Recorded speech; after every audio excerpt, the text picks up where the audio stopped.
நாட்டை எதிரிகளிடமிருந்து பாதுகாக்கவும் பாதுகாப்பு அமைப்பை வலுப்படுத்தவும் சுதர்சன சக்கரம் திட்டம் தொடங்கப்படுவதாக பிரதமர் நரேந்திர மோடி அறிவித்தார்.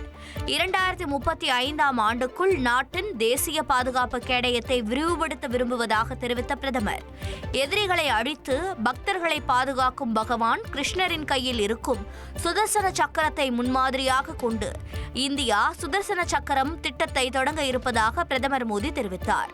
மருத்துவமனைகள், மதத்தலங்கள் போன்ற முக்கிய உட்கட்டமைப்புகளை பாதுகாக்க புதிய தொழில்நுட்ப தளமான ராஷ்டிரிய சுரக்ஷா கவச் வழங்கப்படும் என்றும் தெரிவித்தார்.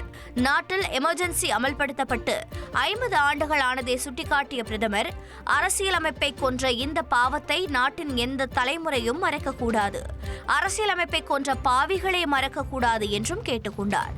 அனைத்து மொழிகள் குறித்தும் பெருமை கொள்வதோடு அவற்றின் வளர்ச்சிக்காக அனைவரும் இணைந்து பணியாற்ற வேண்டும் என்று வேண்டுகோள் விடுத்த பிரதமர் மோடி, விவசாயிகள் மற்றும் மீனவர்களின் நலனை பாதுகாப்பதில் ஒருபோதும் சமரசம் கிடையாது என்று திட்டவட்டமாக தெரிவித்தார். நாட்டின் 79வது சுதந்திர தினத்தையொட்டி டெல்லி செங்கோட்டையில் பிரதமர் நரேந்திர மோடி தேசிய கொடியை ஏற்றி வைத்தார். நாட்டின் 79வது சுதந்திர தினம் கோலாகலமாக கொண்டாடப்பட்டது.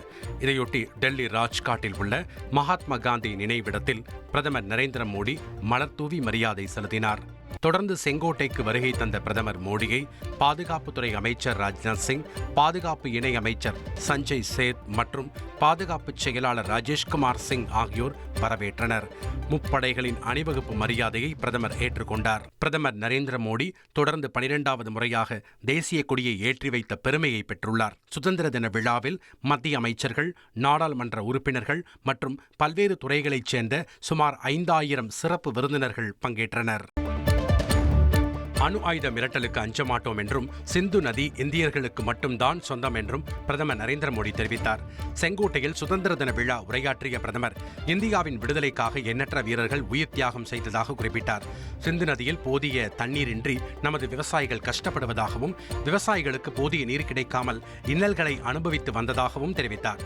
சிந்து நதி இந்தியர்களுக்கு மட்டும்தான் சொந்தமானது என தெரிவித்த பிரதமர், அணு ஆயுத மிரட்டலுக்கு அஞ்ச மாட்டோம், அணு ஆயுத மிரட்டல்களை ஒருபோதும் பொருட்படுத்த மாட்டோம், ரத்தமும் நீரும் ஒன்றாக செல்ல முடியாது என குறிப்பிட்டார். அதி முக்கிய விவரங்களை அனைவருக்கும் புரிய வைக்கும் பாட்காஸ்ட்.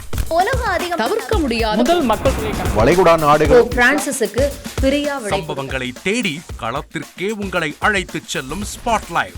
அங்க இருக்கக்கூடிய கள விவரங்கள் என்ன? அமலாக்கத்துறை கடந்த 5 வருஷமாவே சார் எனக்கு ரொம்ப பிடிக்கும் அவர் வர்றதுக்காக. எங்களுடைய நியாயமான கோரிக்கை. Even at the cost of stopping. பார்வையாளர்களையும் செய்திக்குள் பங்கெடுக்க செய்யும் மக்கள் குரல். 50 ரூபாய் எங்களுக்கு தண்ணிக்கு ஒரு தீர்வே இல்லங்க 10 வருஷமா. எங்களுக்கு சரியான ஒரு விடிவு கிடைக்கவில்லை. 60,000 ஏக்கருக்கு தான் கேட்கிறோம், பிச்சை கேட்கறாங்க. புத்தம் புதிதாக, வித்தியாசமாக ஹெலிகாப்டர்களின் உதவி என்ன படிக்கலாம்ன்றதுல பேரண்ட்ஸும் என்கரேஜ் பண்ணணும், ஸ்டூடெண்ட்ஸும் தேர்வு செஞ்சு. எனக்கும் சீமானனுக்கும் பெரிய வித்தியாசம் இல்லைங்க. ஒரு பாயிண்டா சொல்லணும். உங்களுக்கான தலைவர்களை பொழுதுபோக்கு தளத்தில் தேடாதீர்கள், போராட்ட களத்தில் தேடுங்கள். அனைத்தும் உங்களுக்காக. எப்போதும் இணைந்திருங்கள் தந்தி டிவியுடன்.